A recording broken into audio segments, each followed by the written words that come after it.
चूँकि ये बदरस है तो मुझे लगता है कि कुछ औपचारिक बातचीत भी अनौपचारिक तरीके से हो।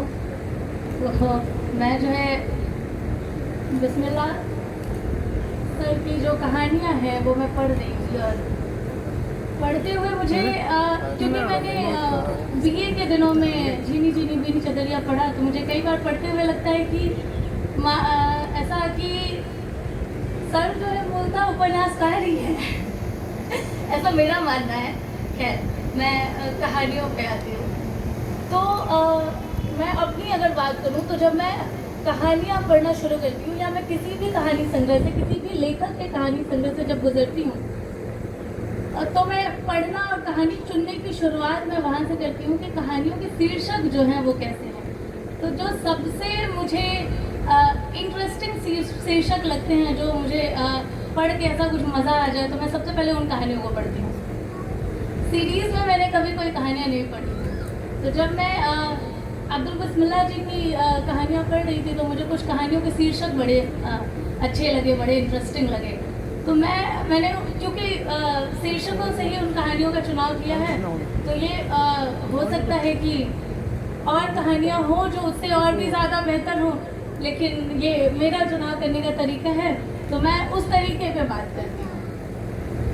तो क्या है कि जब मैं पढ़ रही थी तो मुझे एक शीर्षक बड़ा इंटरेस्टिंग लगा कि जीना तो पड़ेगा। अब आज के समय में जब चारों ओर आत्महत्या और बाकी सारी चीज़ें हो रही हैं, बच्चों के मन में क्षणिक, तो बच्चे ऐसे हो गए हैं कि एकदम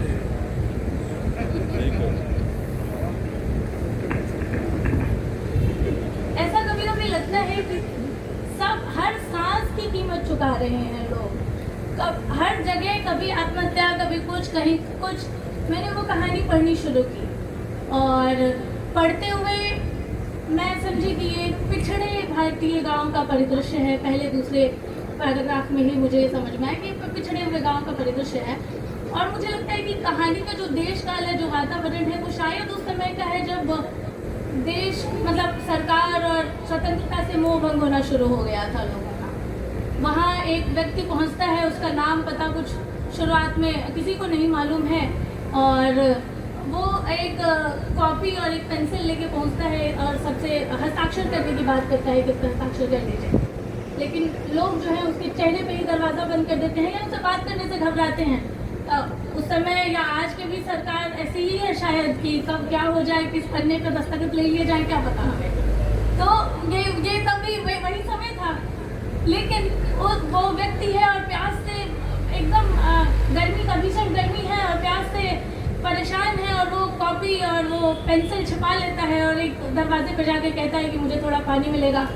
और ये हमारे गांव की, हमारे भारतीय गांव की मानवीयता है कि उससे कोई सवाल नहीं किया जाता है, वो व्यक्ति तुरंत मुड़ता है और एक गिलास पानी लेके हाजिर हो जाता है उसके लिए।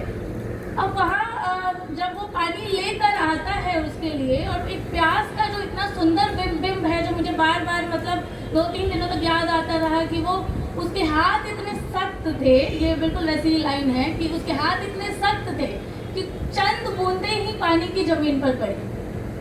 तो ये प्यास का, ये भाषा, और झीनी झीनी बीनी चदरिया भी पढ़ती है, और कहानियों, अन्य कहानियों की भी भाषा में शब्द और बिंब का इतना सुंदर प्रयोग मुझे अब्दुल बिस्मिल्लाह जी की कहानी के अलावा बहुत कम कथाकार और कहानीकारों की कहानियों में मिला है।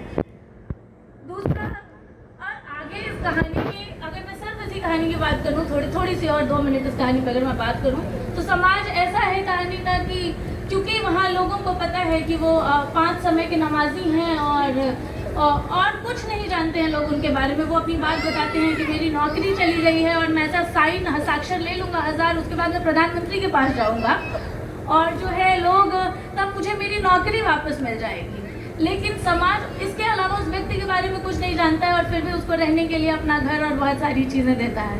कहानी का एक दूसरा पहलू भी है जो मतलब इसको मजाकिया तौर पे भी ले सकते हैं। जो लड़के कहते हैं कि 2 लड़के जो हैं, जब तक लड़के हैं तब तक ठीक है, एक लड़की बीच में आती है तो लड़ाई हो जाती है।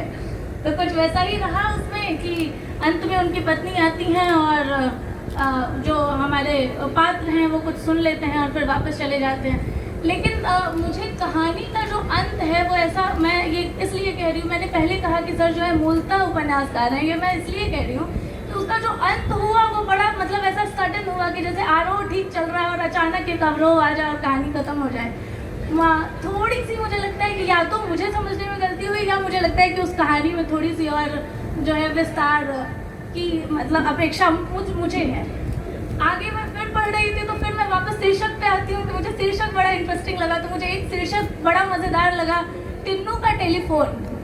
अब जब मैं टिन्नू का टेलीफोन मैंने पढ़ा तो टिन्नू के टेलीफोन से मुझे लगा कि कोई बाल कथा है, कि ये कोई बाल कथा है। और मैंने MA के बाद अब मेरी जो पहली नौकरी थी वो बच्चों के बीच में थी, तो मुझे ऐसा लगा कि ये कोई बाल कथा ही है और मैं इसको पढ़ती हूँ। और उस कहानी की शुरुआत भी बड़ी वैसी ही है जैसे वो कोई रोचक बाल कथा ही हो। मैं एक मिनट लूँगी। उसका शीर्षक मतलब वो कहानी शुरू ऐसे होती है कि सुबह हुई, सूरज निकला, चिड़िया चहचहाई, और उसके बाद कहानी शुरू होती है। तो ये एकदम लगता है कि जैसे बच्चों की कहानी है और वैसे ही घुमावदार भाषा है इसकी, और क्या क्या सुंदर, वो शुरुआत बहुत सुंदर है। मुझे कहानी पढ़ते पढ़ते इस कहानी में समझ में तब आया जब उसकी भाषा व्यंग्य में बदल गई और उसमें फसाद का एक किस्सा है कि एक गांव में फसाद हो गया है पूरा, और उसमें एक महिला पात्र है वो दूसरे से पूछती है कि फसाद करवा कौन रहा है, कहाँ हो रहा है। तो उस पात्र का जवाब जो है वो मतलब हमारे देश की सांप्रदायिकता और बाकी सब पे जो बात कही है वो है, मैं फिर से उसको पढ़ी दूंगी लाइन से ही, कि कैसा हिंदू कैसा मुस्लिम, कैसा हिंदू कैसा सिख, फसाद तो फसाद होता है। तो हमारे जो देश है, हमारी जाति व्यवस्था, धर्म व्यवस्था, ये सबसे पहले ये तय कर लेना चाहती है कि फसाद किसके बीच में हो रहा है। एक संस्मरण है छोटा सा, मुझे पता नहीं, मैंने कहीं सुना है, मैं इसकी जो है मतलब सत्यता की पुष्टि नहीं करती हूँ, लेकिन मैंने कहीं सुना कि जब गांधी जी को गोली लग गई और नेहरू जी के पास फ़ोन गया तो उन्होंने मतलब ये कहा गया कि भाई मतलब गोली किसने मारी है। तो जब उन्होंने सुना कि कोई हिंदू है तो उन्होंने कहा थैंक गॉड, कि ये गोली तो मैं सत्यता की पुष्टि नहीं करती हूँ, लेकिन मैंने कहीं सुना है इसलिए मैं कह रही हूँ कि उन्होंने कहा थैंक गॉड कि भाई चलो किसी मुसलमान ने नहीं मारी, नहीं तो देश में एक दंगा और हो जाता। और इस कहानी को पढ़ते हुए भी मुझे वही नजर आया कि ये बिल्कुल वैसा ही है कि कोई पूछ रहा है कि फसाद किस में हुआ और किसके बीच में हुआ, कौन है। लेकिन इनके पात्र हमेशा जो है मतलब एक सजग पात्र रहा है, हिंदू मुसलमान और या बाकी किसी भी धर्म या किसी भी जाति या स्त्री और पुरुष पात्र, वो हमेशा जो है मानवता को लेकर और मानवता के साथ चलते चलते अपनी चीज़ों को रखते हुए वो हमेशा सजग रहा है। उसके लिए भारत पहले है। मैं सर का एक इंटरव्यू देख रही थी जिसमें सर से ये पूछा गया, सर को कहा किसी ने कि आप मुसलमान लेखक और मुसलमानों की कहानियाँ, सर बड़े गुस्सा हो गए। सर कहते हैं कि लेखक तो लेखक होता है। और हर कहानी पढ़ते हुए सर की एक कहानी है तलाक के बाद, उसमें सर ने जिस तरीके से एक स्त्री एक लड़की का जब तलाक होता है वो भी पिता के कहने पे तलाक होता है, आप वो कहानी पढ़िएगा। और फिर वो लड़का लौट के अपनी पत्नी के पास जाता है और उसके सामने शर्त रखी जाती है कि मतलब पहले तुमको किसी और से विवाह करना होगा, उसके बाद जो है तुम उसके पास वापस जा सकती हो। और इस पे जिस तरीके से सर ने उंगली उठाई है और बताया है कि ये जो है गलत है, कैसे गलत है, तो मुझे तब भी यही लगता है कि अब्दुल बिस्मिल्लाह साहब ने जब वो बात कही कि लेखक तो लेखक होता है, ये कहानी उसको प्रमाणित करती है कि लेखक अब्दुल बिस्मिल्लाह साहब लेखक हैं और वो पूर्णतया एक लेखक है। तो अब मैं थोड़ी देर बस 2-4 मिनट बस भाषा पे, 2-4 भी नहीं 1 मिनट मैं भाषा पे बात करूँगी कि मुझे सर की भाषा कहानियों में, हर कहानी में जो सर की भाषा है, तुकबंदी वाली भाषा और सुंदर, इसी कहानी में जो कहानी है टिन्नू का टेलीफोन, उसी में एक भाषा का इस्तेमाल है। मतलब एक पूरा वाक्य, खाना साना बनाएंगे, आग वाग जलाएंगे। तो ये जो है ये जो भाषा है ये कविताई वाली भाषा है ऐसा मुझे लगता है, जबकि मैं कविता नहीं लिखती हूँ। तो लेकिन ये भाषा बड़ी सुंदर है, बहुत सुंदर भाषा है। हर जगह मुझे लगभग 3-4-5 कहानियाँ पढ़ते हुए हर जगह मुझे जो है ऐसी ही भाषा मिली है, बहुत सरल सहज, बहुत सुंदर भाषा। उपन्यास में तो है ही। सर मैंने आपका सिर्फ एक उपन्यास पढ़ा है, तो फिर भी मुझे लगता है कहानियों के पढ़ने के बाद कि आपकी कहानियाँ, कई सारी कहानियाँ जो सीधे आके अंत में ख़त्म हो गई है, उसमें औपन्यासिक विस्तार की पूरी संभावना है। हर एक कहानी जो है वो कहीं ना कहीं एक उपन्यास की कथा कहती है।